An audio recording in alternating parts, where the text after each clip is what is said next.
Do you think you could ever live in Manhattan? We had this discussion with somebody a few weeks ago, and they showed the rent of where I grew up on 88th Street, and I nearly shit my pants. Oh, it's insane. The same place where I grew up now, I think it was, what was it, $7,000 for a one-bedroom? That's not even outrageous. Yeah. The money there is so crazy, it makes you wonder how anyone can afford to live there other than like really wealthy people.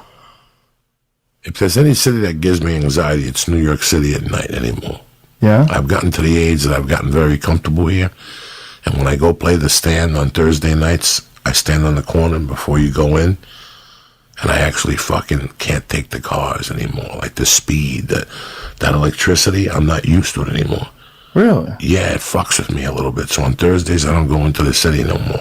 I just wait till I go to the shows, and it's weird how when you're from that area, it takes you a couple days to acclimate. Like I was getting on the ferry, and I was getting bullied on the ferry. You? Yeah, getting bullied. Straight up, people walking in front of me and shit, but I'm from L.A. I don't need this aggravation. Like so Thursday, these days they were doing that? Oh, they're fucking rude motherfuckers. The people who live on the Jersey side and they work in New York, they think their shit don't stink, so they cut you off, and you overcome it because you're an adult and you don't give a fuck. By Saturday, some lady pregnant with a fucking thing was trying to cut me off, and I finally go, oh, relax. Like, you forget that you're a nice person. Like, you forget. Wow. People not opening up doors, like people pushing. You're like, you know what?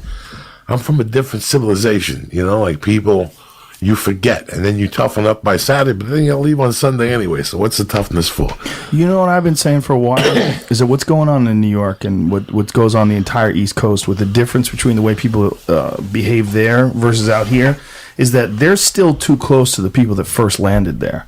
Like the people that first landed there, like my grandparents and their families, they came over from Europe, Italy, and Ireland and everything like that. Those were barbarians. Those people were animals. I mean, you just think about life, like you're talking about the Depression, right? This is all my grandparents came, like when the Depression was going on. It was a hard world. People were tough and they were mean. And you got fucked with. And, my grandfather used to tell me horror stories about getting bullied. And they call him a guinea wop. Like, and just mean shit and beating him up. And just everybody was mean. Well, they were the Arabs of today. Yeah. Yeah, that's how you have to look at it. Hard, mean world. If it was today, Trump would ban fucking travel to Italy. Yeah, probably. No, I saw that documentary, and it was the most interesting thing I ever saw. And it really taught me a lot about that culture I grew up around, because it always seemed very interesting to me. HBO did a 2-part special on Sinatra. In the first part, they discussed his childhood in Hoboken and how at that time the Irish were the oppressor. The oppressor? The oppressor. So the Guineas weren't allowed past 9th Street. Really? Which really fucked with them.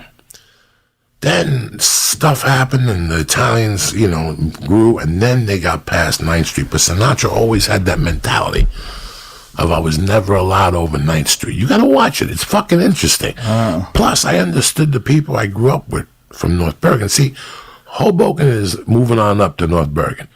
We're gonna get a house up in North Bergen. We got a front yard. You know what I'm saying? Like, half of the people I grew up with, their roots are Hoboken. So when I watched that special on Sinatra, North Bergen was better? North Bergen was more residential, where Hoboken was more, tenements and 3 floors and, North Bergen. Once they built North Bergen, a lot of people moved to North Bergen. There used to be a club there. There used to be a club in Hoboken. What was it? There was a stand-up club there. I do not remember. I was long gone by. They still do stand-up there. Danny Aiello has a room on Tuesday nights. They've been really trying, like, over the years to do stand-up there. I did a benefit for the Hoboken Police Department. Oh, yeah? Oh, a long time ago. I did the club there in, like, 91 or 92 or something like that. And they had pictures all over the wall the time Eddie Murphy stopped by. That's all I remember. Like, Eddie Murphy was here at one point in time. Like, they had, like, a photo, and it said, like, 1989 Eddie Murphy. It was like 3 years ago, and everybody's like, oh, remember that time 3 years ago? Eddie Murphy came down there. Fuck, I didn't know there was a comedy club in Hoboken. When I started in Denver. When I went back, the big club was Rascals and the other one, but there was also Main Street Showcase. It was I saw Bill Bellamy on the plane one time, and I was talking to him about it. He goes, "Yeah, that was my roots, Main Street Showcase." Bill Bellamy. I forgot With about Jay Bill Moore. Bellamy. Jay Wow. Moore, all those guys were from that part of New Jersey. And when Florentine came in here, him and Norton are from like South Jersey, Middle New Jersey. And they moved to Northern New Jersey, got an apartment, and they were all Jersey guys. Like they're Jersey guys. You know what I'm saying? Don't take them seriously. Yeah, right? He was saying that That was the nobody thing took him with Norton. seriously. Yeah, Norton always had that. It like bothered him.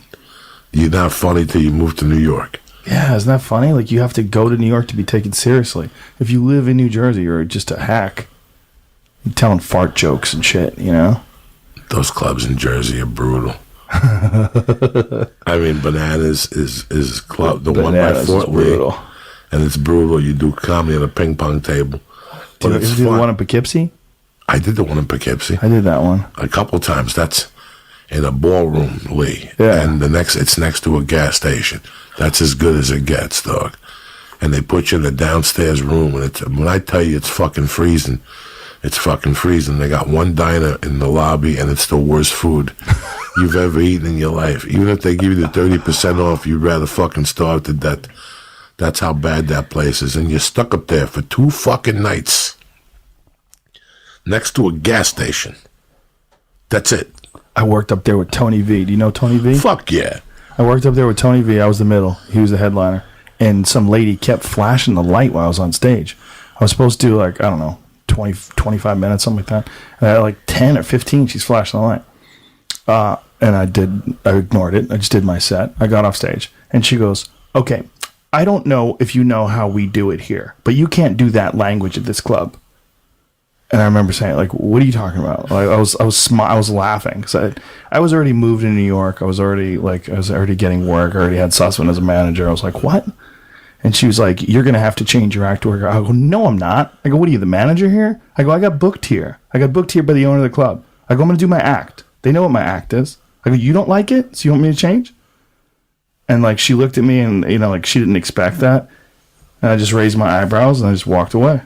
And I just finished out the weekend, and she never spoke a fucking word to me again. She didn't say hi. She didn't look at me. Isn't that great when you have to fucking... Every once in a while you gotta drop a bomb on a motherfucker. But and they'll just look at you like, what?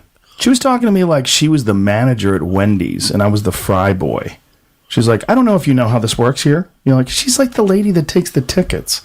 You know how the clubs, they're all in a hotel, like Bananas was in a hotel, right? Yeah, both of them.